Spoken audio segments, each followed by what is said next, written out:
Kaya akala ko chill lang 'to. Pero bakit parang life decision na yung tinestito? Hindi ko alam kung tama pa ba 'tong ginagawa ko. Eto na nga, umakyat kami ng bundok. Bundok na katabi ng dagat, ha? Combo na agad, hiking plus swimming. All-in-one package, walang atrasan. Sa una, masaya pa. Picture dito, tawa doon. Hindi pa namin alam yung plot twist. Pero tignan nyo naman yung mga bato. Sobrang tatarik.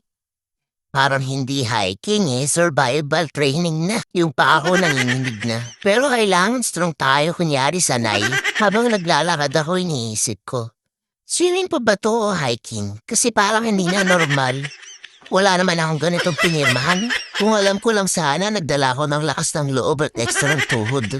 Pwede na lang kaming magbangka. Mabilis. Chill lang. Walang kahirap-hirap. Pero hantid isa. Kaya sabi namin, kaya naman sigurong lakarin. Ayun, ito kami na yun nagsisisi habang umaakyat. Sa totoo lang, ilang beses na ako napahinto. Hindi dahil nagpapahinga ako, hindi dahil iniisip ko kung babalik pa ba ako. Pero syempre, walang susuko. Kahit gusto ko nang gumulong pababa. Sabi nila malapit na. Pero yung malapit nila parang 1 hour pa. Yung energy ko 10% na lang lobat na. Pero syempre hindi tayo pwede magmukhang mahina. Kunwari strong pa rin. Habang naglalakad ako, nag-i-stroll yung utak ko. Bakit di na lang ako nag-stay sa tent? Pero biglang ganda ng view. Ayun, napahinto. Hindi dahil pagod, kundi pang Instagram daw. Tapos may nakasalubong ka pa. Fresh pa sila. Ako mukhang pinagdaanan na ang lahat. Pero syempre, laban lang. Kunwari sanay tayo sa ganito, diba? Tapos biglang may nagsabi, ang ganda ng view, no? Ikaw naman. Oo, kahit hinihingal ka na. Pero aminin natin, kahit pagod ang saya pa rin, diba? Habang naglalakad kami, napansin ko. Hindi pala kami magsiswimming, mag-audition pala kami sa pagiging bundok climber. May mga part na kailangan mong kumapit. Pero hindi naman lakad, kundi paakyat na may konting dasal. Pero syempre, hindi pwedeng seryoso lang. Kailangan may konting tawanan para hindi ramdam yung pagod. May biglang may hangin. Ayun, feeling refresh ulit. Parang binigyan ng second life. Ang ganda din kasi ng view yung dagat sa tabi. Parang sinasabi sa'yo, konti na lang, magpipicture ka na ulit. Tapos syempre, hindi mawawala yung wait lang. Kasi may nagbibideo, may nakipicture, walang tuloy-tuloy na lakad.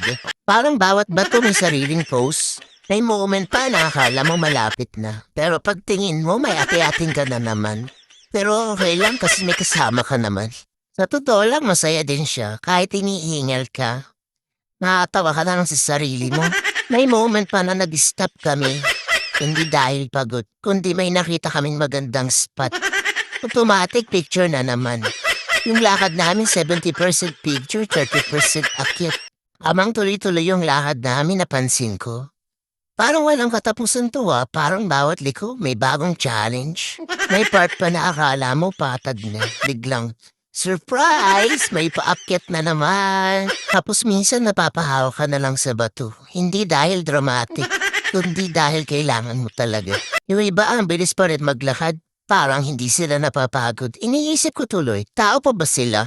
Habang ako bawat hakbang pinag-iisipan ko ba kung worth it ba? Pero syempre, laban lang kasi andito na sayang naman tumaatras pa. May time pa na tumigil kami, hindi dahil pagod, kundi naghihintay kami ng kasama.